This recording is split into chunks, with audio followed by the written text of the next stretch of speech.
Good morning बच्चों आज का वीडियो मेरा थर्मोडायनेमिक्स का 10वां वीडियो है और आज के वीडियो में मैं सिर्फ आपको करवाऊंगा न्यूमेरिकल, वो भी थर्मोडायनेमिक्स से रिलेटेड। अभी तक मैंने आपको न्यूमेरिकल्स नहीं करवाए थे, मैं सिर्फ आपको प्रोसेस बता रहा था, ठीक है। और फर्स्ट लॉ ऑफ थर्मोडायनेमिक्स को हम न्यूमेरिकल में किस तरीके से अप्लाई करते हैं और क्या क्या बातों को हमें ध्यान रखना है वो मैं आपको इस वीडियो में डिटेल में बताऊंगा, ठीक है बच्चों। तो ये मेरा जो है न्यूमेरिकल्स का पहला वीडियो है। इसके बाद एक और वीडियो बनेगा, वो भी हमारा न्यूमेरिकल्स का बनेगा, उसमें सिर्फ और सिर्फ न्यूमेरिकल होंगे। अगर आपने पिछले से आपने थ्योरी पूरी पढ़ रखी है और उसको न्यूमेरिकल सीख करके अप्लाई करेंगे तो थर्मोडायनेमिक्स में आप पूरी तरीके से धाकड़ हो जाएंगे, ठीक है बच्चों जैसा कि आप जानते हैं कि मेरे को ये चैनल मेरी बेटी वंशिका अग्रवाल ने बना करके दिया है, जिसका नाम इसने रखा है मेरे पिताश्री की पाठशाला। और इस पाठशाला में मैं आपको पढ़ा रहा हूं फिजिक्स और हमारा चैप्टर चल रहा है थर्मोडायनेमिक्स। तो चलिए बच्चों देखते हैं कि हमारा पहला न्यूमेरिकल क्या है। तो आज मेरे YouTube चैनल मेरे पिताश्री की पाठशाला पे मेरे पापा आपको फर्स्ट लॉ ऑफ थर्मोडायनेमिक्स के न्यूमेरिकल्स करवाएंगे। तो मैं पीछे आती हूँ, मेरे पापा आपको बताएंगे। तो बच्चों ये हमारी वीडियो का आज का पहला क्वेश्चन है और मैंने ये डिसाइड किया है कि मैं आज के वीडियो में ग्राफ वाले क्वेश्चन आपको करवाऊंगा, ठीक है। तो देखते हैं बच्चों हमारा पहला क्वेश्चन क्या है, फिर देखेंगे कैसे होगा। क्वेश्चन ये heat absorbed bye A system in going through a given cycling process, ठीक है। हमारे पास जो है एक साइक्लिक प्रोसेस है, उसमें कुछ जो है हीट एब्जॉर्ब हो रही है, वो हमारी कितनी है, हमको ऑप्शन दे रखे हैं, ये इतने ढेर सारे ऑप्शन हमको दे रखे हैं। तो बच्चों हमको बताना है कि हीट एब्जॉर्ब हमारा क्या होगा, ठीक बच्चों। अब देखिए ये क्या है, ये एक साइक्लिक थर्मोडायनेमिक प्रोसेस है, ठीक है। क्या है ये साइक्लिक थर्मोडायनामिक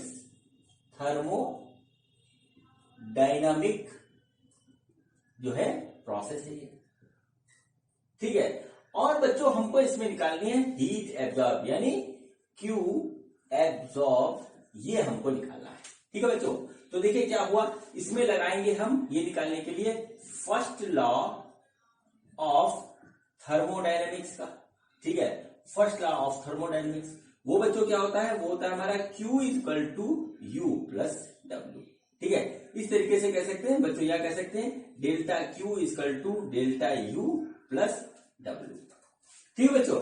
अब यदि हमको U और W पता हो तो Q हमारा निकल आएगा, ठीक है बच्चों। अब देखिए यहां से एक बात मैं आपको पहले भी बता चुका हूं, जब मैं आपको जो है cyclic work done in cyclic process बता रहा था या इंटरनल एनर्जी बता रहा था, या पिछला वीडियो मैंने जो खत्म किया है उसमें बताया था, उस बात को याद रखिएगा। बार बार कहूंगा तो बार बार कहने से याद रहेगा कि इन ए साइक्लिक प्रोसेस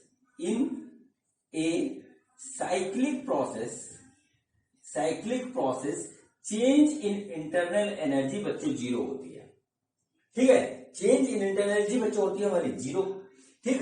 अब देखिए क्या हुआ, ये जीरो हो गया तो बच्चों जो हमारा हीट एब्जॉर्ब हो जाएगा वो हो जाएगा 0 प्लस W, यानी हीट एब्जॉर्ब बच्चों हो जाएगा वो वर्क डन के बराबर हो जाएगा, ठीक है। वर्क डन के बराबर बच्चों हीट एब्जॉर्ब हो जाएगा। यहां तक आपको बात समझ में अच्छी तरीके से आ रही होगी। अब बच्चों यहां पर सवाल यहाँ पे ये पैदा होता है बच्चों कि हम जो है इस साइक्लिक प्रोसेस में वर्क डन कैसे निकालें, ठीक है। वर्क डन हम कैसे निकालें, ठीक है बच्चों। तो क्या हुआ देखिए, साइक्लिक प्रोसेस में वर्क डन निकालने का सबसे अच्छा तरीका होता है कि हम जो है एरिया जो है इनक्लोज इन द कर्व निकाल लें, ठीक है। तो वी नो, इसका लिखिए we know that work done in cyclic process जो होता है बच्चों वो होता है area enclosed by the curve, या साइकिल लिख लीजिए बाय द साइकिल, ऐसे आप लिख लीजिए बाय द साइकिल, ठीक है बच्चों। ये हमारा आ गया। अब बच्चों देखिए हमारे पास यहाँ पर एरिया कितना प्यारा दे रखा है, ये एक सर्किल है, ठीक है बच्चों। सर्किल का एरिया बच्चों क्या होता है, एरिया ऑफ द सर्किल क्या होता है, वो बच्चों होगा हमारा यहाँ पे पाई आर स्क्वायर, ठीक है, पाई आर स्क्वायर। यानी कि हम यदि आर निकाल ले तो हम इसका निकाल सकते हैं बच्चों। देखिए ये हमारा 10 मीटर क्यूब है, ये हमारा 30 मीटर क्यूब है, बीच में हुआ 20, यानी कि हमारे पास कितना हुआ, रेडियस इसका हुआ 10, 10 मीटर का रेडियस बच्चों आ रहा है, यही चीज यहाँ पे होगी। तो बच्चों हम यहाँ पे लिख सकते हैं बड़े आराम से, पाई इंटू 10 स्क्वायर, इस तरीके से लिख सकते हैं। ठीक है, इतने जूल, इतना जो है हमारा एरिया आ रहा है। ठीक है बच्चों, यानी कि वर्क डन हमारा कितना हो जाएगा, वो इतने जूल हो जाएगा, वर्क डन हमारा इसमें आ गया। अब बच्चों हमको निकालना है हीट एब्जॉर्ब। हीट एब्जॉर्ब बच्चों आई हमारी वर्क डन के बराबर, तो बच्चों हीट एब्जॉर्ब जो आ जाएगी डेल्टा क्यू, वो आ जाएगी हमारी 10 स्क्वायर पाई जूल। और बच्चों यही इसका आंसर होगा। ठीक है, यही इसका आंसर होगा। ठीक, यही हमारा इसके पास इसका आंसर होगा। बच्चों ऑप्शन देखेंगे तो हमारा 10 स्क्वायर पाई बच्चों सी वाले में आ रहा है, तो ये इसका होगा आंसर। बच्चों इसमें जो है एक चीज और मैं बता दूं आपको, जब भी आप जो है एक साइक्लिक प्रोसेस में वर्क डन निकालोगे तो आप जरूर देखोगे कि हमारा जो है जो साइकिल क्लॉकवाइज है या एंटी क्लॉकवाइज है। ये हमारा क्लॉकवाइज है, तो क्लॉकवाइज में हमारा वर्क जो होता है वो होता है पॉजिटिव। क्लॉकवाइज जब होता है तो वर्क होता है वो बच्चों होता है पॉजिटिव, और एंटी क्लॉकवाइज होता है बच्चों, एंटी क्लॉकवाइज तो बच्चों वर्क होता है हमारा निगेटिव। इसको ध्यान रखिएगा, ये बार बार हमारा जो है काम आएगा। ठीक है बच्चों, तो देखिए क्या हुआ, फर्स्ट ऑफ थर्मोडायनेमिक्स से हमारा आया कि जो हीट एब्जॉर्ब वो वर्क डन के बराबर हो जाएगी। वर्क डन जो होता है हमारा साइक्लिक प्रोसेस में, वो बच्चों एरिया इनक्लोज कर होता है, वो हमने एरिया निकाल दिया। और बच्चों चूंकि ये हमारा क्लॉकवाइज है तो वर्क डन हमारा पॉजिटिव होगा। ठीक है, तो हमारा हीट देखिए इतना एब्जॉर्ब हो, यही होगा इसका आंसर। ठीक है बच्चों, तो बच्चों ये हमारा पहला क्वेश्चन कंप्लीट हुआ, जो कि एक सिंपल सा क्वेश्चन था ग्राफ के ऊपर। बच्चों अब हम करते हैं अगला क्वेश्चन, तो देखते हैं कि हमारा अगला क्वेश्चन क्या है। बच्चों ये देखें, ये हमारा अगला क्वेश्चन है और ये क्वेश्चन भी हमारा ग्राफ से रिलेटेड है। तो बच्चों देखते हैं क्वेश्चन क्या है। 1 mole of a monoatomic gas is carried along the cyclic process ABCDA as shown in figure. Find the net amount of work done by the gas. ठीक है बच्चों, हमारे पास क्या है, एक मोनोएटॉमिक गैस है, 1 मोल है, और बच्चों वो हमारा ABCDA इस प्रोसेस से जा रहा है। तो हमको निकालना है कि इस साइक्लिक प्रोसेस में बच्चों हमारा जो है नेट वर्क डन कितना होगा। हमको ऑप्शन बच्चों दे रखे हैं ये, ठीक है, हमको ये ऑप्शन दे रखे। तो बच्चों देखिए क्वेश्चन कैसे होगा। ठीक है, हमको बहुत अच्छी तरीके से पता है net amount of work done in a cyclic process is equal to area of loop. ठीक है, इतने जूल, जितना एरिया आएगा उतने जूल का वर्क हमारा बच्चों होता है। ये मैं आपको work done in cyclic process के वीडियो में बहुत डिटेल में बता चुका हूं। ठीक है बच्चों, तो अब बच्चों इस साइक्लिक प्रोसेस में हमको वर्क निकालना है। तो बच्चों क्या होगा, इसका एरिया निकालेंगे तो इस ट्रायंगल का एरिया निकालेंगे, इस ट्रायंगल का एरिया निकालेंगे, हमारा निकल आएगा। तो बच्चों क्या हुआ हमारे पास हुआ नेट अमाउंट ऑफ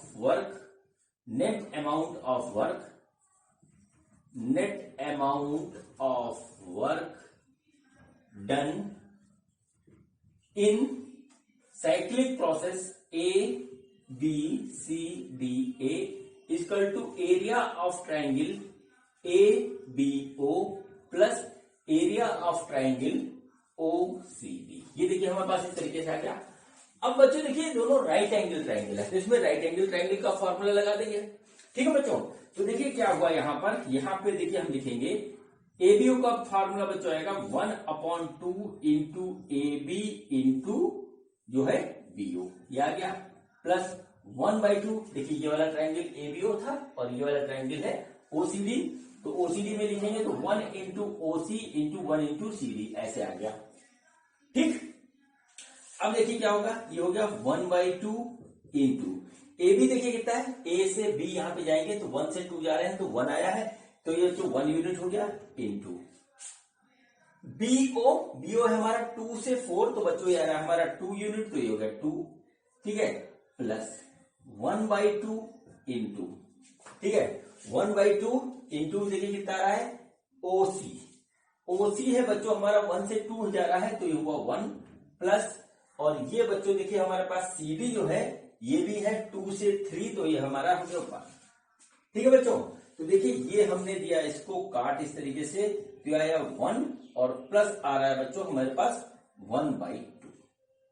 ठीक है बच्चों, ये देखिए हमारे पास दोनों ट्रायंगल का एरिया आया, ठीक है, ये एरिया का कैलकुलेशन है। अभी हम यहाँ पे रुकेंगे बच्चों, यहाँ पर एक है पेज।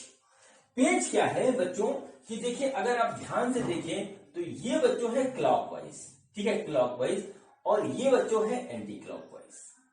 अब मैंने आपको work done in cyclic process में बात बता रखी है आपको बहुत ही प्यार से कि जो है इन क्लॉकवाइज बच्चों होता है, क्लॉकवाइज जो वर्क डन होता है वो बच्चों होता है हमारा पॉजिटिव, ठीक है। जब हमारा जो है लूप क्लॉकवाइज होता है तो वर्क डन होता है पॉजिटिव, और बच्चों जब एंटी क्लॉकवाइज होता है, एंटी क्लॉकवाइज होता है, वर्क डन होता है बच्चों हमारा नेगेटिव, ठीक है बच्चों।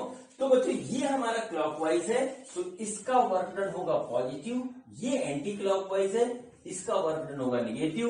तो बच्चों यहां पर देखिए हम क्या करेंगे, इसको जो एरिया है इसको हम नेगेटिव कर देंगे, नीचे वाले का नेगेटिव वाला है, तो बच्चों हमारा आ जाएगा 1/2 जूल। ये बच्चों आएगा इसका आंसर, ये हो जाएगा work done in this cycle, ठीक बच्चों। इस टाइप से हमारे पास जो है बना करके आता है ग्राफ, जिसमें एक लूप बन जाता है क्लॉकवाइज और दूसरा बन जाता है एंटी क्लॉकवाइज। तो उस वजह से हमारा जो है एरिया के कैलकुलेशन में यानी वर्क डन के कैलकुलेशन में एरिया के थ्रू ये पॉइंट हमको ध्यान रखना पड़ता है, ठीक है बच्चों। तो हमारा ऑप्शन आएगा बच्चों इसका सी, तो ये इसका होगा आंसर। और इसी के साथ बच्चों ये क्वेश्चन हमारा कंप्लीट हुआ। अब बच्चों करते हैं अगला क्वेश्चन, तो देखते हैं कि हमारा अगला क्वेश्चन क्या है। बच्चों ये देखिए हमारा अगला क्वेश्चन है और ये क्वेश्चन बड़ा मजेदार है, लॉजिकल है, कंसेप्ट के साथ है, ठीक है। इसमें कुछ नहीं दे रखा है और हमको यदि कंसेप्ट क्लियर है तभी हम इसका जवाब दे पाएंगे, ठीक है। क्वेश्चन क्या है, a gas undergoes from A to B. कोई गैस है वो ए से बी तक जा रहा है, प्रोसेस है, ठीक है, जा रहा है in 3 different process as shown in the figure, as shown in the figure 1, 2 and 3। मतलब क्या हुआ, हमारा गैस है वो ए से बी से जा रहा है, एक बार इस प्रोसेस से जा रहा है, एक बार इस प्रोसेस से जा रहा है, एक बार इस प्रोसेस से जा रहा है, ठीक है। If the heat supplied in each process is Q1, Q2 and Q3, then which of the following option is correct? ठीक है, ये हमको ऑप्शन दे रखे हैं, Q1 is greater than Q2 is greater than Q3, Q1 is less than Q2 is ये, और फिर उसके बाद ये, और फिर उसके बाद ये, लास्ट है 3 ऑप्शन। अब बच्चों देखिए यहाँ पर हमको कोई भी चीज नहीं दे रखी है कि हमारा गैस मोनोएटॉमिक है, डाइएटॉमिक है, या क्या कहते हैं कौन सा प्रोसेस है, कुछ नहीं दे रखा। सिर्फ हमको एक चीज रखी, पी और वी के बीच में हमारा देखिए ग्राफ है, ठीक है, पी और वी के बीच में ग्राफ है, और हम हर एक प्रोसेस को अलग अलग कंसीडर करेंगे। हमको क्या निकालना है बच्चों, हमको निकालना है यहाँ पर क्यू। अब बच्चों क्यू हम कहां से निकालते हैं, या तो हमको कुछ दिया होता, ठीक है, तो हम निकालते, कुछ तो दे नहीं रखा हमको। तो बच्चों यहां पर हमारा हेल्प करेगा first law of thermodynamics, first law of thermo, ठीक है, थर्मोडायनेमिक्स, थर्मोडी। बच्चों ये हमारा वर्क करेगा। अब देखिए क्या हुआ, Q is equal to U plus W, ये होता है बच्चों, ठीक है, Q is equal to U plus W.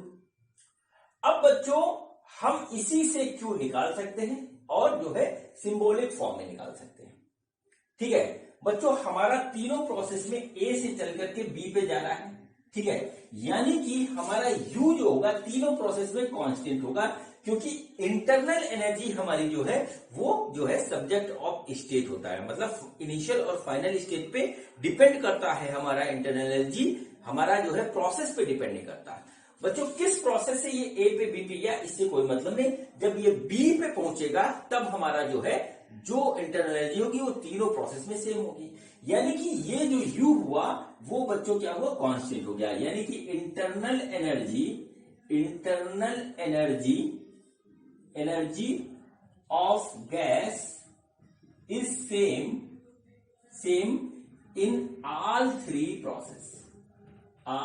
Process. ये बात बच्चों हमको बहुत अच्छी तरीके से समझ में आ रही है, ठीक है।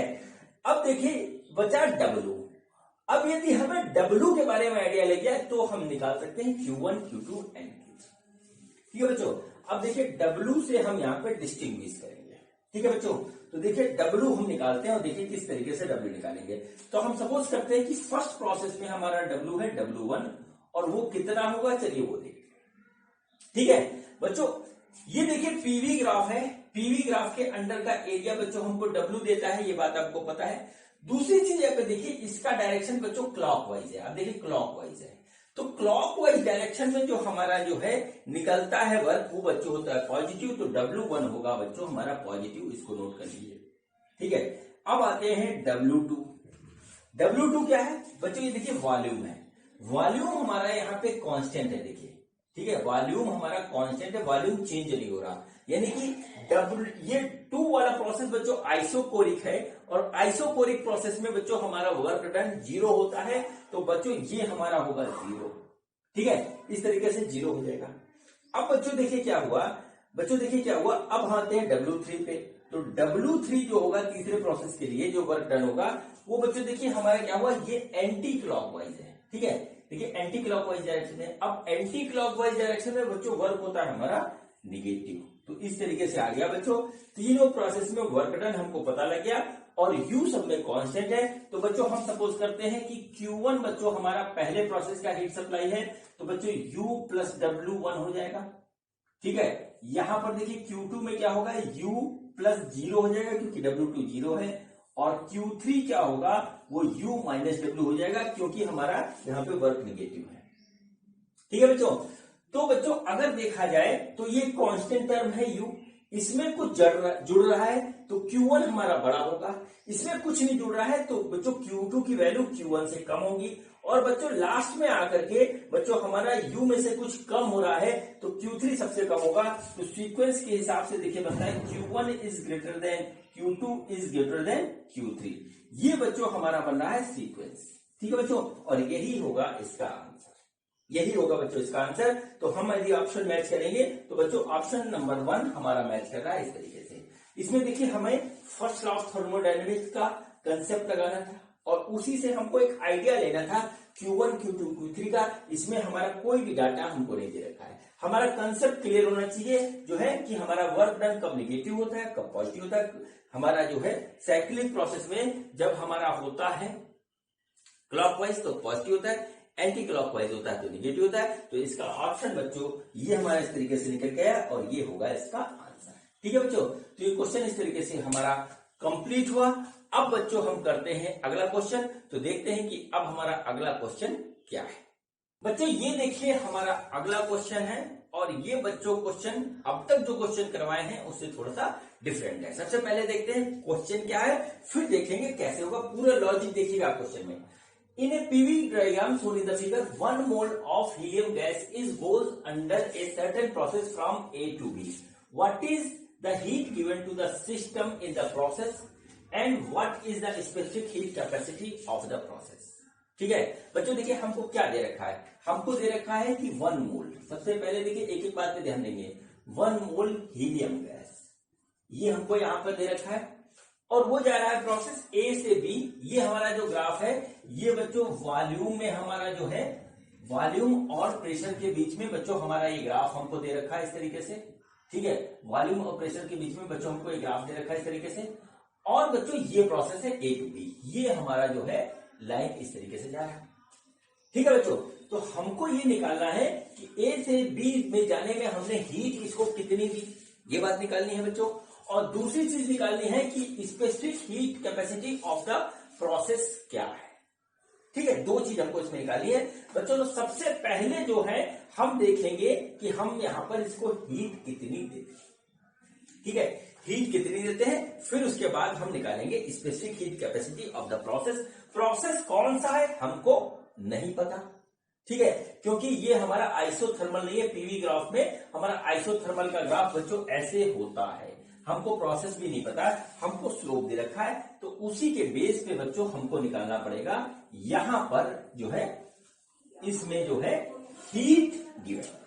अब बच्चों देखिए ऐसी कंडीशन में हमारा जो काम आता है वो सिर्फ एक ही चीज काम आता है, वो होता है फर्स्ट लॉ ऑफ थर्मोडायनेमिक्स। ठीक है, फर्स्ट लॉ ऑफ थर्मोडायनेमिक्स जो क्या होगा, Q is equal to U plus W, ये बच्चों होगा। Q है heat given to the system, जो कि हमारा पूछा है heat given to the system, ये हमको कैलकुलेट करना है। और बच्चों U और W कैलकुलेट करके यदि हम जोड़ दें तो हमारा Q निकल आएगा। ठीक है बच्चों। अब देखिए U यानी कि इंटरनल एनर्जी पहले हम कैलकुलेट करते हैं, फिर W कैलकुलेट करेंगे बच्चों। दोनों बहुत इजी है कैलकुलेट करना। देखिए कैसे होगा। आपको बहुत अच्छी तरीके से पता है बच्चों कि हमारा U क्या होता है NCV डेल्टा T। ठीक है, NCV डेल्टा T ये बच्चों होता है हमारा इंटरनल एनर्जी। तो बच्चों हम सबसे पहले निकालेंगे ये। ठीक है बच्चों। अब देखिए क्या हुआ कि हमारा जो है यहाँ पे क्या क्या चीज है वो हम देखते हैं बच्चों। तो बच्चों आपको पता होगा बहुत अच्छी तरीके से सीवी हमारा क्या होता है, सीवी होता है बच्चों हमारा वो होता है F/2R। ये होता है, ये बात आपको बहुत अच्छी तरीके से पता है। ठीक है, बहुत डिटेल में मैं इसकी बात बता चुका हूं कि F होता है बच्चों हमारा, F होता है हमारा 3n-k और हीलियम गैस दे रखा है, हमको हीलियम गैस दे रखा है। ये बच्चों होता है मोनो एटॉमिक। ठीक है, मोनो एटॉमिक। तो हीलियम गैस के लिए जो बच्चों जो n की वैल्यू होती है वो होती है 1, n की वैल्यू होती है 1 और k की वैल्यू होती है 0, क्योंकि n होता है एटॉमिसिटी जो कि हीलियम में 1 है और इसका किसी अदर एटम से रिलेशन है तो k हो गया 0। तो बच्चों हमारे पास हो जाएगा 3 × 1 - 0, तो हमारा F आ गया 3, यानी कि CV की वैल्यू हो गई बच्चों 3/2R। 3/2R ये बच्चों सीवी की वैल्यू आ गई हमारे पास। ये आ गया इस तरीके से F/2R, तो F की वैल्यू आई 3, तो सीवी हो गया 3/2R। अब बच्चों यहाँ पे बात, यहाँ जो अगली आती है इंपॉर्टेंट, वो बच्चों यहाँ पर ये आती है कि हमारा जो है T कितना है, डेल्टा T बच्चों हमारा कितना है। यहाँ पे सारी कहानी यहाँ पे आके फंसती है। ठीक है बच्चों, तो देखिए अब T कितना निकलेगा वो चीज हम देखते हैं। उससे पहले एक काम करते हैं, चलिए उसको नोट कर लेते हैं। तो बच्चों देखिए हो गया n है हमारा 1 मोल, ये हमको दे रखा है। CV हो गया 3/2R। अब बच्चों T क्या होगा, T बच्चों होगा हमारा TB - TA। ये बच्चों T होगा, मतलब फाइनल कंडीशन। यहां पर जो टेम्परेचर हो गया TB और बच्चों यहां पर जो टेम्परेचर होगा TA, हमने लिखा डेल्टा T ऐसे तो होगा फाइनल माइनस इनिशियल। ठीक है बच्चों, तो ये हमारा क्या निकल के आ रहा है, ये हमारा आ रहा है U। तो बच्चों इस U को हम साइड में नोट कर लेते हैं ऐसे। तो U = आया 3/2R TB - TA। इस तरीके से बच्चों ये हमारा निकल के आया। अब बच्चों TB और TA कैलकुलेट करते हैं। देखिए हम कैसे इसको कैलकुलेट करेंगे। ठीक है बच्चों, अब बच्चों जब कोई प्रोसेस हमको ना दे रखा हो, कुछ ना समझ में आ रहा हो, तो बच्चों दो ही चीज हमारे पास काम आती है। एक तो आती है फर्स्ट लॉ ऑफ थर्मोडायनेमिक्स और दूसरा बच्चों हमारा काम आता है आइडियल गैस इक्वेशन। ठीक है, आइडियल गैस इक्वेशन। तो बच्चों हम क्या करते हैं, हम A पर लगाते हैं आइडियल गैस इक्वेशन, जो कि हमारा है PV = nRT। ये है। तो बच्चों देखिए A पर हमारा प्रेशर कितना है, वो है P0, वॉल्यूम कितना है V0, mole number of moles कितना है N, R हमारा R है, टेम्परेचर हो गया TA। तो बच्चों हमारा जो temperature of A at A हुआ वो बच्चों हो गया हमारा P0 V0 /R। ये हमारे पास TA हो गया। ठीक है बच्चों, हम इस TA को यहां नोट कर लेते हैं TA। ये हो गया बच्चों P0 V0/R। अब बच्चों क्या हुआ, B पे देखेंगे तो बच्चों फिर हम यही फॉर्मूला लगाएंगे nRT। तो प्रेशर कितना है B पे, वो है 2P, तो हमने यहाँ पे लिख दिया इस तरीके से 2P0। वॉल्यूम कितना है बच्चों 2V, तो हमने लिख दिया यहाँ पे 2V0। ठीक है, 2V0 ऐसे लिख दिया। और बच्चों N है हमारा 1, R हो गया R, टेम्परेचर हो गया TB। तो TB की जो वैल्यू आई बच्चों वो आई हमारी 4P0 V0। हम इसको यहाँ पे ऐसे यूज कर देते हैं। TB आ गया बच्चों 4P0 V0/R। ठीक है, एक पॉइंट को नोट करिएगा बच्चों। ठीक है, अब बच्चों हमको निकालना है यहाँ पर इंटरनल एनर्जी की वैल्यू। हम फाइनली इंटरनल एनर्जी निकाल लें, फिर हम निकालते हैं कि क्या हमारा होगा नेट हीट सप्लाई। ठीक, तो बच्चों देखिए इंटरनल एनर्जी हमारी क्या थी, इंटरनल एनर्जी आया वो यहां पे लिखा हुआ है 3/2R TB - TA। ये देखिए इंटरनल एनर्जी हुई। ठीक है, अब हम वैल्यू रखेंगे TB और TA की, हमारी इंटरनल एनर्जी आ जाएगी। तो 3/2R इंटू TB है हमारा वो वाला 4 P naught V naught divided by R minus ये क्या है हमारा P naught V naught divided by R. ये आ गया बच्चों ऐसे, ठीक है। देखिए हम इसको सॉल्व करेंगे तो हमारा आ जाएगा 3/2 R into 3 P naught V naught upon R. R से आर बच्चों गया कट और जो आया हमारा वो आया 9/2 पी नॉट वी नॉट, ठीक है। 9/2 पी नॉट वी नॉट इतना बच्चों आया इसका इंटरनल एनर्जी। देखिए फाइनली हमने इंटरनल एनर्जी पूरे प्रोसेस से कैलकुलेट किया।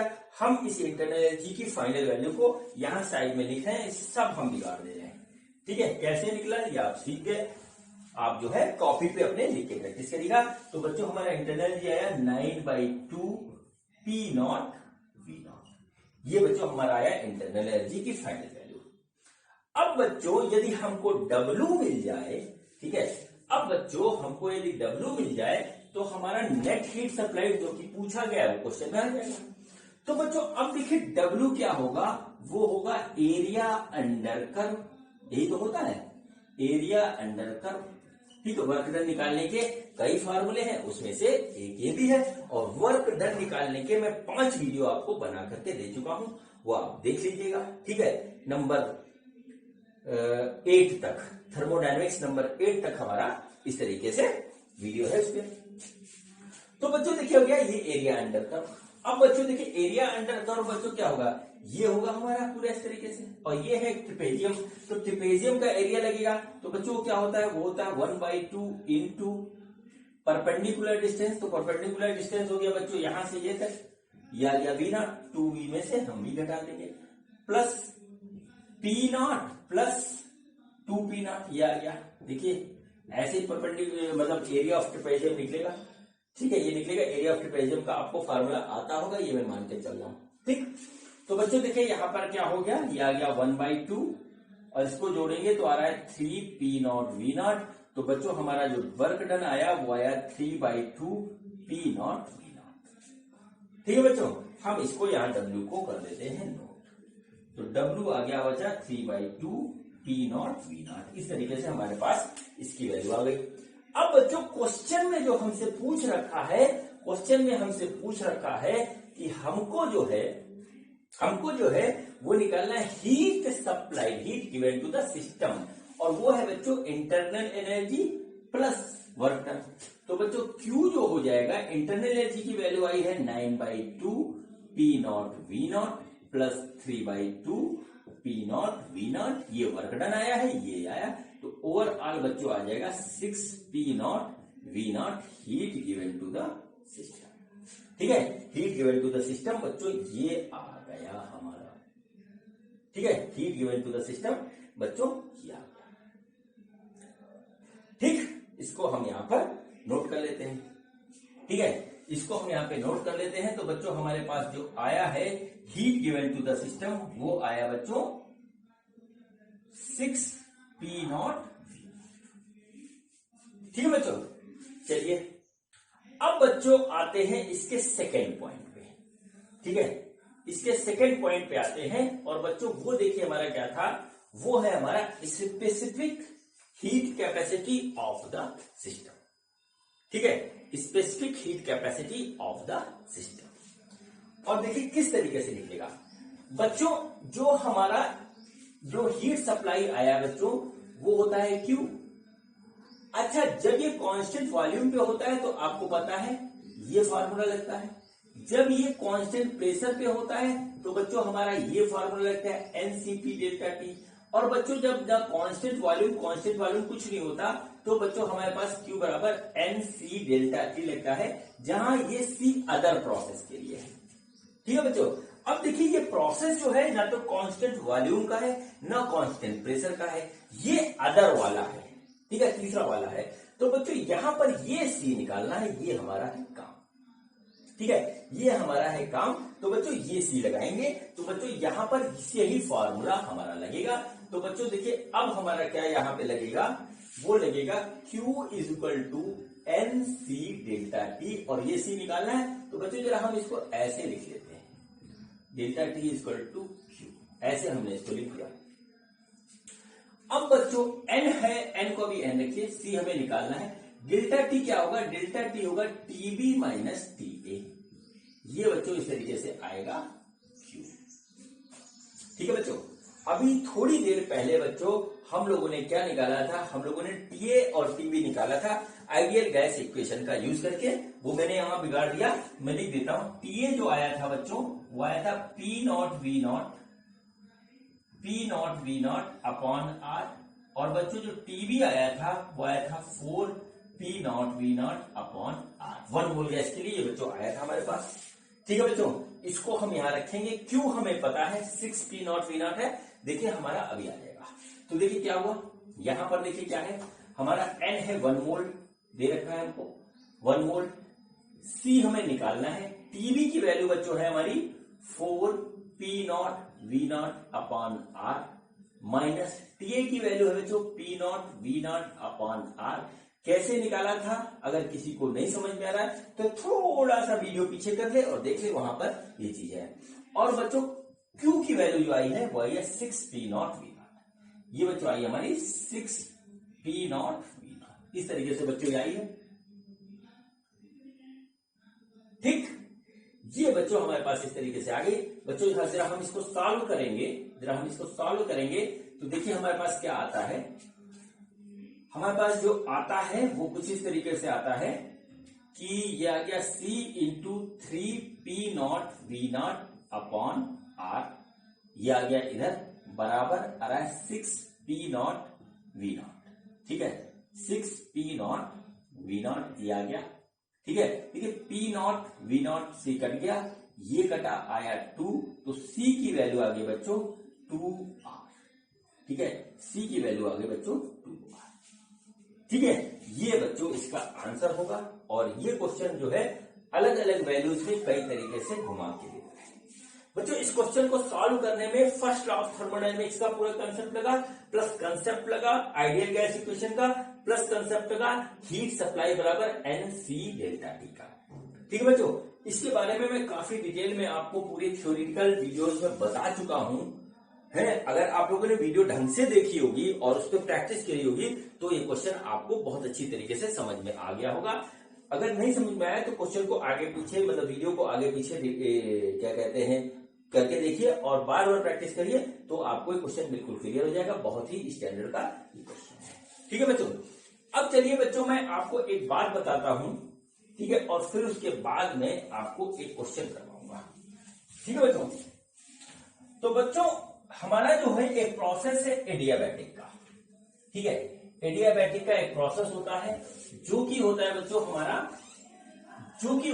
बच्चों पीवी की पावर गामा। ठीक है, जो कि होता है बच्चों हमारा पीवी की पावर गामा के बराबर। ठीक है, जैसे हमारा एडियाबैटिक प्रोसेस एक होता है एडियाबैटिक प्रोसेस। ठीक है, हमारा क्या होता है एडियाबैटिक प्रोसेस की 3 इक्वेशन है, मैं एक ही को पकड़ के चलता हूं। ये होता है हमारा इस तरीके से कांस्टेंट। ठीक है, और बच्चों हमने यहां पे निकाला था slope of adiabatic process. Adiabatic process हमने जब निकाला था बच्चों, तो देखिए वो आया था minus gamma P upon V. इस तरीके से आया था, जहां पर गामा बच्चों था हमारा सीपी डिवाइडेड बाई सीवी। ठीक है, और बच्चों इसका जब हम ग्राफ बनाते थे तो बच्चों हमारे पास ऐसे आता था। ठीक है, ऐसे आता था। सपोज करिए ये पॉइंट ए है, ये पॉइंट बी है, ये वॉल्यूम इधर जा रहा है, प्रेशर इधर जा रहा है। ठीक है बच्चों, अब बच्चों जो जिस चीज के लिए मैं आपको ये कंसेप्ट बताने जा रहा हूं उस पे मैं आता हूं, फिर उस पे बात करूंगा। ठीक है बच्चों, हमारा जो यहाँ पे गामा होता है, ये बच्चों गामा जो होता है ये मोनो एटॉमिक के लिए अलग होता है, मोनो एटॉमिक गैस के लिए अलग होता है। ठीक है, डाई एटॉमिक के लिए अलग होता है। ठीक है, और बच्चों पॉली एटॉमिक के लिए अलग होता है। ठीक, समझ रहे हैं आप? सीवी की वैल्यू जो होती है बच्चों वो होती है F/2R, और सीपी की वैल्यू होती है बच्चों F+2/2R। इस तरीके से होती है, जहां F होता है बच्चों हमारा degree of freedom. Degree of freedom. ठीक है। अब बच्चों डिग्री ऑफ फ्रीडम क्या होता है, इसके लिए एक सेपरेट वीडियो बना हुआ है काइनेटिक थ्योरी ऑफ गैसेस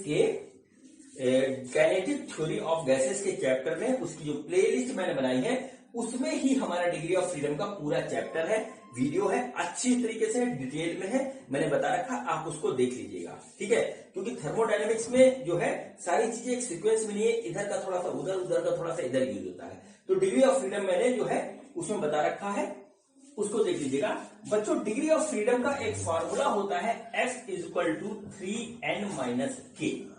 ठीक है, 3n-k। और बच्चों वो हमारा इसके ऊपर डिपेंड करता है, जहां n होता है हमारा एटॉमिसिटी और k होता है बच्चों हमारा नंबर ऑफ बॉन्ड्स। ठीक है बच्चों, अब देखिए क्या होता है, हम यहां पर देखिए इस तरीके से, मैं इसको अभी ग्राफ को बिगाड़ रहा हूं, फिर आगे बात करेंगे। ठीक है, ग्राफ को भी मैं बिगाड़ रहा हूं, देखिए अभी मैं आपको बताता हूं। तो देखिए CV की वैल्यू बच्चों आई, CV की वैल्यू आई F/2/R और CP की वैल्यू आ गई बच्चों F+2/2 इंटू R। ये आ गया इस तरीके से। ठीक है, अब देखिए F हमारा डिग्री ऑफ फ्रीडम है, और बच्चों यहां पर हम जो है आपको जो है दिखा रहे हैं मोनोएटॉमिक, डायटॉमिक, पॉलीएटॉमिक के लिए बच्चों क्या होता है। ठीक है बच्चों, तो देखिए क्या हुआ हमारे पास क्या हुआ कि सबसे पहले हम मोनो एटॉमिक गैस लेते हैं। मोनो एटॉमिक गैस बच्चों हमने ली, तो जैसे हीलियम या सिंगल एटम का गैस है, तो बच्चों इसमें n हमारा 1 है और k हमारा है 0। ठीक है, तो डिग्री ऑफ फ्रीडम हम निकालेंगे तो आ जाएगा 3n-k, यानी हो जाएगा 3 × 1 - 0, तो आ गया बच्चों 3, तो F आ गया इस तरीके से, F = 3। अब बच्चों देखिए मोनो एटॉमिक गैस, अब देखिए इस फॉर्मूले से मोनो एटॉमिक गैस के लिए जब हम निकालेंगे, बच्चों, तो देखिए CV आएगा हमारा 3/2R और CP आएगा बच्चों हमारा आएगा 5/2R। इसी फार्मूले में खाली 3 रखना है। और बच्चों जो गामा होता है CP/CV, वो बच्चों आ जाएगा 5/3R, इस तरीके से आ जाएगा। ठीक है, और बच्चों इसकी जो वैल्यू आएगी वो आएगी 1.67। ठीक है, इस तरीके से आएगा। तो आप यहां पर जो है जो चीज मैं नोट करवा रहा हूं, इसको आप नोट करते जाइए, ये अभी आएगा आगे काम, और यहां से निकलेगा कंसेप्ट। और समझ गए तो बच्चों हो सकता है आप सिर्फ क्वेश्चन को देखते ही क्वेश्चन का आंसर पर टिक लगा दो। ठीक है, तो बच्चों क्या हुआ, gamma for mono atomic gas, वो बच्चों आया हमारा 5/3 आया है, या हम इसको कह सकते हैं, ठीक है, या हम इसको कह सकते हैं गामा, ये आया बच्चों हमारा 1.67, ऐसे आ गया। ठीक है, अब बच्चों हम लेते हैं डाई एटॉमिक गैस लेते हैं बच्चों यहां पे। तो देखिए डाई एटॉमिक गैस कैसे हुआ, जैसे हमने ले लिया ऑक्सीजन, ये ले लिया, ये ऑक्सीजन का स्ट्रक्चर है हमारा। तो बच्चों F = 3n-k, ये फॉर्मूला है। n होता है एटम, नंबर ऑफ एटम या एटॉमिसिटी, नंबर ऑफ एटम, और k होता है नंबर ऑफ रिलेशन, ठीक है, बिटवीन दोनों एटम। ठीक है बच्चों, तो अब देखिए यहां पर 3 × n है 1 - k, सॉरी n है 2, क्योंकि 2 एटम है, 1 और 2 एटम है, नंबर ऑफ एटम है, तो n हो गया 2। k, इनके बीच में बच्चों एक ही रिलेशन है दोनों के बीच में, तो k की वैल्यू हो गई 1। तो देखिए F की वैल्यू डाई एटॉमिक गैस के लिए आई 5, F की वैल्यू आई है डाई एटॉमिक गैस के लिए 5। तो बच्चों अब हम निकालते हैं CV और CP for diatomic gas. तो बच्चों देखिए CV की वैल्यू क्या आएगी, F/2 यानी 5/2R। ठीक है, और CP की वैल्यू क्या है, F+2/2 यानी कि 7/2R आ जाएगा। तो क्या हुआ, CP/CV यानी कि गामा जो आएगा हमारा वो आ जाएगा 7/5। ठीक है, वो आ जाएगा 7/5, यानी कि इसकी वैल्यू आ जाएगी 1.4। इसको जरा आप नोट कर लीजिए ऊपर ही। ठीक है, देख लीजिए पूरा प्रोसेस देख लीजिए, फिर अगली बात करते हैं जो है ट्राइएटॉमिक या पॉलीएटॉमिक। ठीक, इसी तरीके से। तो बच्चों यहां पर जो आएगा हमारा अगला, अगला जो आएगा वो बच्चों होता है हमारा, वो बच्चों होगा हमारा gamma for diatomic gas, diatomic gas. और वो बच्चों गामा होता है जो यहां पर अभी हमारा निकल के आया है वह है 7/5 यानी कि 1. ठीक है बच्चों। अब आते हैं पॉली एटॉमिक में। ठीक है, पॉली एटॉमिक में। ठीक है बच्चों, तो पॉली एटॉमिक में जो डिग्री ऑफ फ्रीडम होता है बच्चों वो हमारा निकल के आता है 3n-k से। और वो बच्चों हमारा आता है, नोट कर लीजिए इसे, बाकी डिटेल आप डिग्री ऑफ फ्रीडम वाले वीडियो में देख लीजिएगा। वो होता है 3 × 3, ठीक है, 3 × 3 -2, ठीक है, 3 × 3 -3 ये आता है बच्चों हमारा। तो ये हो गया बच्चों हमारा 9 - 3 यानी F हो गया हमारा 6, F हो गया 6। तो बच्चों CV आएगा इसके लिए F/2, CV बच्चों आ जाएगा सीधे सीधे F/2, हाँ F/2। तो ये आ गया बच्चों 6/2R यानी कि 3R। और CP जो आएगा वो आएगा 8/2R यानी कि 4R। इस तरीके से आ गया। तो बच्चों हमारा CP/CV जो आ रहा है वो आ रहा है 4/3 और इसकी वैल्यू आएगी बच्चों हमारी 1.33। ये हो गया बच्चों गामा। ठीक है, अब बच्चों जो है इसको हम ऊपर नोट कर दें, gamma for poly atomic gas. ठीक है, gamma for poly atomic gas, gamma for poly atomic gas. याद है बच्चों, तो हम यहां लिखेंगे गामा इक्वल टू कितना आ रहा है 4/3, ये आ गया 1.33। ऐसे आ गया बच्चों। ये हमारा कंक्लूजन निकल के आएगा इतनी पहलवानी का। ठीक है बच्चों, अब देखिए यहां से जो मैं आपको बता रहा हूं उस चीज को आप नोट कर लीजिए बच्चों। जो हमारा है स्लोप ऑफ एडियाबैटिक प्रोसेस। ठीक है, स्लोप ऑफ एडियाबैटिक प्रोसेस वो आया -गामा P/B, ये आया बच्चों। अब देखिए बच्चों हमारा सेम एडियाबैटिक प्रोसेस है। ठीक है, सेम एडियाबैटिक प्रोसेस है, उसको आप जरा देख लीजिए। ये हमारा पॉइंट है और बच्चों ये हमारे 3 ग्राफ इस तरीके से हमको मिले। ठीक है, 3 ग्राफ हमको इस तरीके से मिले। ठीक है, क्या हो रहा है यहां पर बच्चों कुछ प्रेशर था पॉइंट ए से यहां पर इस तरीके से आया, इस पर्टिकुलर वॉल्यूम पे हमारा है। ठीक है बच्चों, तो बच्चों ये देखिए ये हमारा जो है ये हमारा देखिए स्लोप देखिए क्या है, सेम प्रेशर से स्टार्ट हुए। ठीक है, सेम प्रेशर से स्टार्ट हुए और सेम वॉल्यूम पे गए। एडियाबैटिक प्रोसेस में सेम प्रेशर से स्टार्ट हुए और सेम वॉल्यूम पे गए। ठीक है, ये तीनों ही हमारे जो है एडियाबैटिक प्रोसेस के ग्राफ है। अब बच्चों अगर हम स्लोप डालें यहां से ऐसे ऐसे इसके ऊपर ऐसे ऐसे, तो देखिए तीनों के अलग अलग आ रहे हैं। तो अलग अलग क्यों आ रहे हैं बच्चों, उसके लिए रिस्पॉन्सिबल ये गामा है। ठीक है, गामा ही बदल सकता है, पी और बी इस प्रोसेस के लिए नहीं बदल रहा है। ठीक है, तो देखिए गामा क्या हुआ, गामा मोनोएटॉमिक के लिए 1.67 है, डाई एटॉमिक के लिए 1.4 है और पॉली एटॉमिक के लिए बच्चों हमारे पास 1.33 है।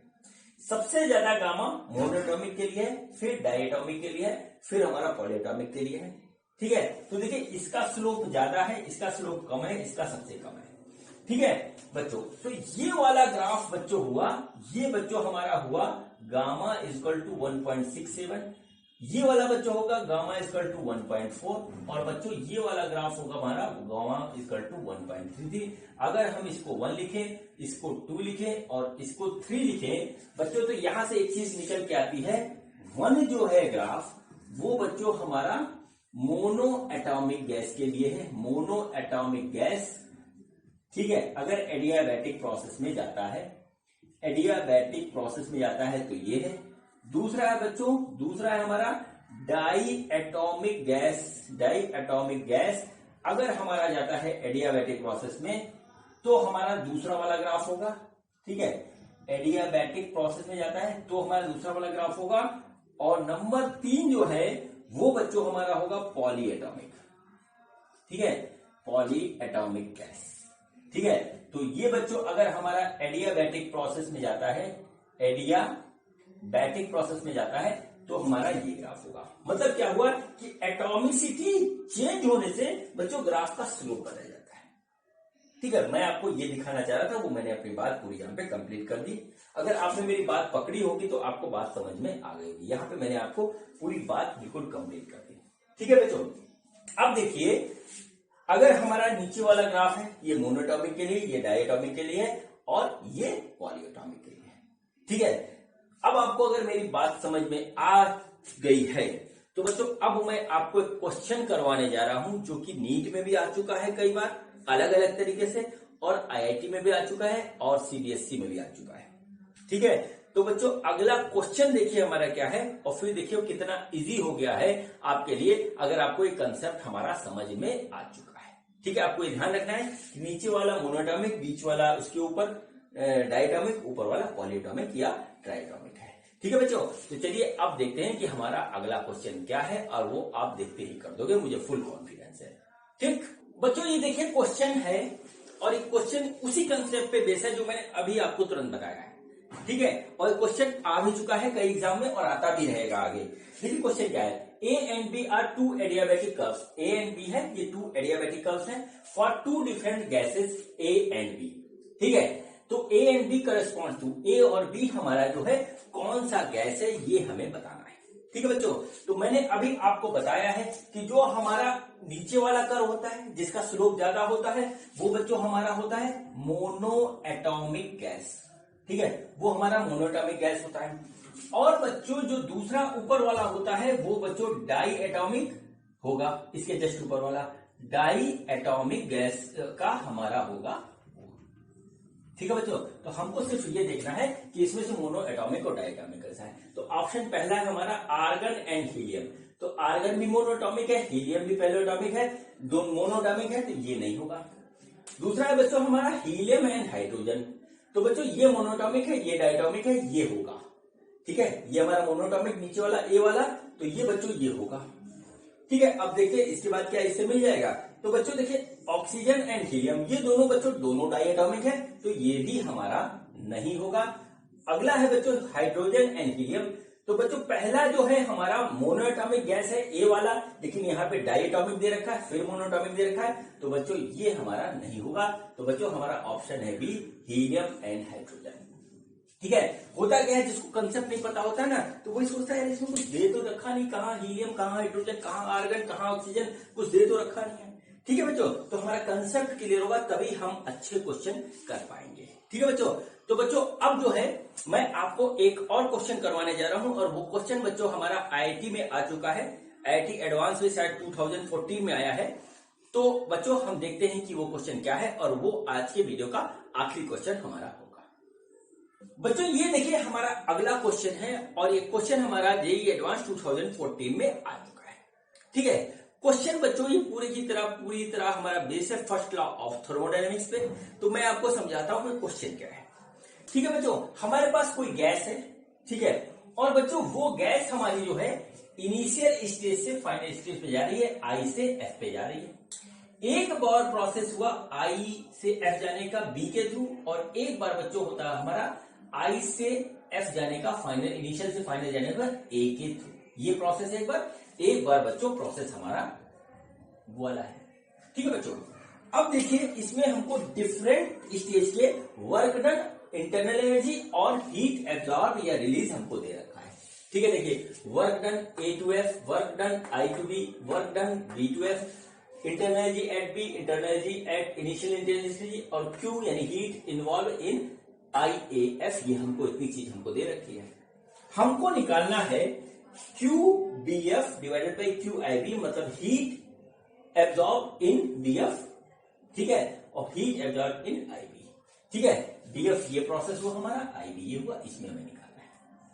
ठीक है बच्चों, अब देखिए इसमें फर्स्ट लॉ ऑफ थर्मोडायनेमिक्स का हम कंसेप्ट लगाएंगे और इंटरनल एनर्जी का कंसेप्ट लगेगा। कैसे इंटरनल एनर्जी कंसेप्ट बच्चों, चाहे हम इस रास्ते से जाएं चाहे इस प्रोसेस से जाएं, इनिशियल इंटरनल एनर्जी और फाइनल इंटरनल एनर्जी दोनों प्रोसेस के लिए हमारे पास सेम होगी। ये बात मैं आपको बता चुका हूं कि इंटरनल एनर्जी हमारी स्टेट पे डिपेंड करती है, पाथ पे नहीं, ठीक है, वो यहां पे लगेगा। अब बच्चों हमको निकालना क्या है, QBF निकालना है, QIB निकालना है। तो बच्चों हम Q का फार्मूला पहले लिखेंगे और फिर देखेंगे कि हमारा इसको निकालने में प्रॉब्लम क्या आती है, वहीं से हमको रास्ता मिल जाएगा। ठीक है बच्चों, तो हम लगाते हैं फर्स्ट लॉ ऑफ थर्मोडायनेमिक्स। ठीक है, फर्स्ट लॉ ऑफ थर्मोडायनेमिक्स ये लगाते हैं बच्चों। तो वो बच्चों होगा हमारा Q बराबर U प्लस W, ये होता है बच्चों इस तरीके से है। अब बच्चों हम इसको लगाते हैं, पहले यहां से चलते हैं IB पे लगाते हैं, I से, तो QIB बराबर UIB प्लस WIB, ये बच्चों हमारा लगेगा। अब बच्चों हमारा जो है QIB हमें निकालना है, ये हमारा जो है पूछा है UIB। अब UIB हमको कहीं दे नहीं रखा है, लेकिन हमको एक चीज दे रखी है, इनिशियल इंटरनल एनर्जी दे रखी है इतना, और बी पे इंटरनल एनर्जी दे रखी है हमको इतना। ये बच्चों हमारा काम आ जाएगा। हम इसको इस तरीके से लिख सकते हैं UB माइनस UI, क्या हुआ, फाइनल माइनस इनिशियल, ये हो गया, प्लस WIB हमने यहाँ पे लिखा। तो बच्चों हमारा आ गया QIB equal to this, UB है बच्चों 200, हमने लिखा यहाँ 200, माइनस UI है इनिशियल इंटरनल एनर्जी, वो है 100, हमने लिखा 100, और प्लस WIB हमको दे रखा है 50। तो ये बच्चों आ गया 50। तो बच्चों हमने इसको लिखा यहाँ पे, तो यह 100 प्लस 50, और बच्चों इस तरीके से QIB जो है वो आ गया हमारा 150 जूल। हम इसको यहाँ पर नोट कर लेते हैं, QIB इक्वल टू आ गया 150 जूल। ठीक है बच्चों, कितनी आसानी से QIB निकल गया। अब बच्चों हो सकता है हमारा QBF भी ऐसे निकला है। तो बच्चों चलिए स्टार्ट करते हैं QBF। ठीक है, QBF उसमें लगाएंगे फर्स्ट लॉ ऑफ थर्मोडायनेमिक्स का इक्वेशन और निकालते हैं QBF। तो बच्चों क्या हुआ, QBF equal to UBF plus WBF। ये बच्चों हमारे पास इस तरीके से आ गया। अब बच्चों देखिए यहां पर भी वही काम करते हैं, हमें निकालना है QBF। हमने लिखा QBF equal to UF minus UB plus WBF। ठीक है बच्चों, अब बच्चों UF हमको नहीं दे रखा, चलिए नहीं दे रखा कोई बात नहीं, माइनस UB 200 ये हमको दे रखा है ऐसे, प्लस WBF, इसमें से देखेंगे WBF है हमारा 100 जूल, 100 जूल ऐसे हो गया। तो बच्चों ये आ गया हमारा QBF। इसको सॉल्व करते हैं तो देखिए आ गया UF माइनस, इसको जोड़ेंगे तो 100 आ गया, ये आ गया बच्चों QBF। इसको हम यहाँ पे नोट कर लेते हैं बच्चों। तो हमारा QBF आ गया U at final stage minus 100, इतना जूल हमारा आ रहा है। अब बच्चों अगर हम U फाइनल निकाल दें तो हमारा इसका रेशियो निकल आएगा। ठीक है, अब देखिए U फाइनल निकालने के लिए हमें क्या करना पड़ेगा, चलिए करते हैं उस पर विचार। अब बच्चों इसमें दो प्रोसेस दे रखे हैं, तो अब हमें इस प्रोसेस को पकड़ना पड़ेगा U फाइनल निकालने के लिए।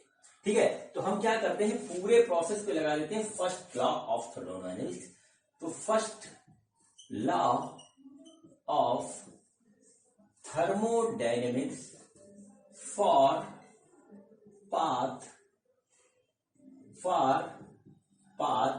IAF। देखिए क्या होगा बच्चों, QIAF is equal to UIAF। ठीक है, UIAF, ठीक, और बच्चों प्लस WIAF। ये देखिए बच्चों इस तरीके से हमको यहां पर मिल गया। ठीक, अब बच्चों देखिए ये हमारा एक प्रोसेस है, इसको आगे बढ़ाते हैं बच्चों। तो देखिए QIAF हमको दे रखा है 500 दे रखा है, ये दे रखा है। UIAF होगा तो बच्चों बीच में तो हम लेंगे नहीं, तो ये हमारा हो जाएगा U final minus U initial, U at final stage minus U at initial plus WIAF।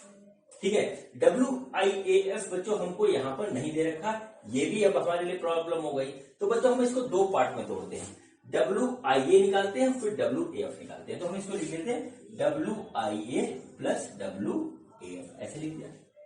अब बच्चों देखिए जरा ध्यान से देखिए, WIA बच्चों में हमारा वॉल्यूम कांस्टेंट है, ये देखिए वॉल्यूम है कांस्टेंट है, यानी कि आइसोकोरिक प्रोसेस है। और आइसोकोरिक प्रोसेस में बच्चों हमारा वर्क डन 0 होता है, ये आप जानते हो, क्योंकि वॉल्यूम हमारा चेंज नहीं हो रहा, तो ये फैक्टर हो जाएगा 0।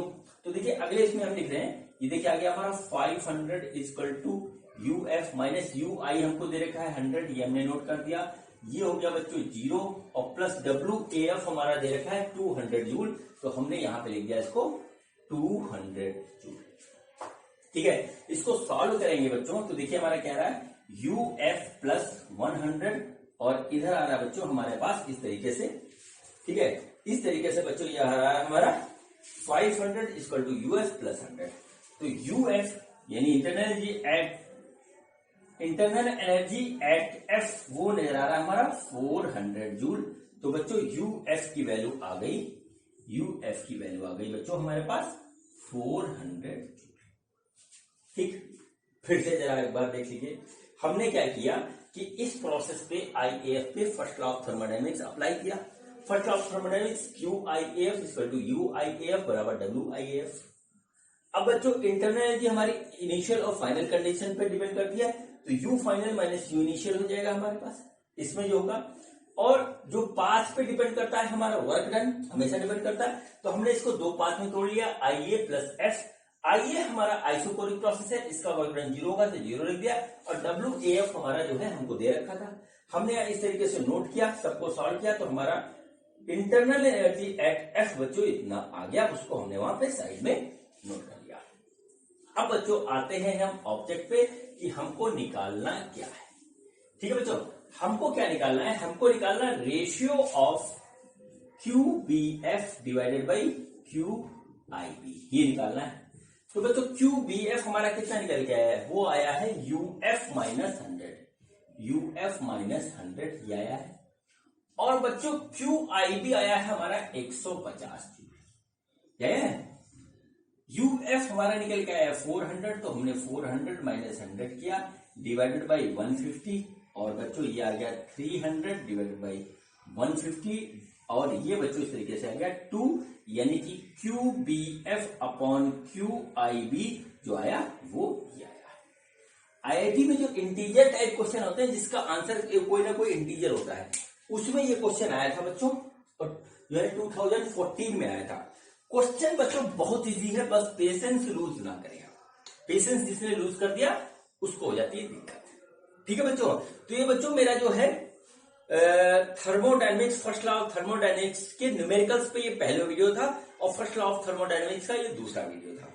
ठीक है, मैंने अपनी पूरी कोशिश करी आपको समझाने के लिए, और बच्चों मुझे पूरी उम्मीद है कि आपको बहुत सी बात समझ में आई होगी। बच्चों अभी मैं न्यूमेरिकल्स का एक और जो वीडियो बनाऊंगा, जो वीडियो होगा हमारा फर्स्ट लॉ ऑफ थर्मोडायनेमिक्स के ऊपर बेस्ड।